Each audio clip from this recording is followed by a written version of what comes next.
Hey everyone, welcome back. In this video, I'll show you how to sync Cryptomator with OneDrive step by step. Combining Cryptomator with OneDrive lets you encrypt your files before they're uploaded to the cloud, giving you an extra layer of privacy and security. So let's get started. First, install Microsoft OneDrive on your computer and sign in with your Microsoft account. Make sure your OneDrive folder is syncing correctly before creating your encrypted vault. Next, open Cryptomator and click Create New Vault. When you're asked where to save the vault, browse to your OneDrive folder and choose a location inside it. Enter a name for your vault, then continue to the next step.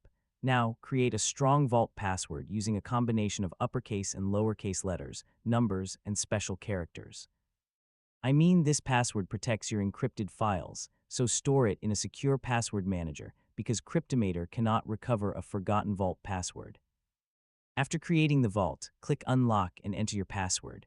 Cryptomator will mount the vault as a virtual drive or open it as a folder on your computer. You can now drag and drop files into the unlocked vault, just like you would with any normal folder. As you add or edit files, Cryptomator automatically encrypts them before saving them inside your OneDrive folder.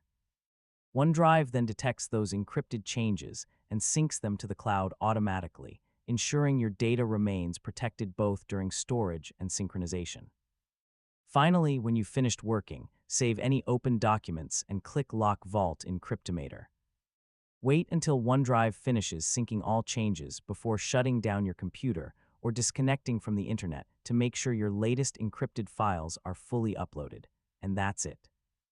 You now know how to sync Cryptomator with OneDrive and securely store your encrypted files in Microsoft's cloud, while keeping full control of your privacy.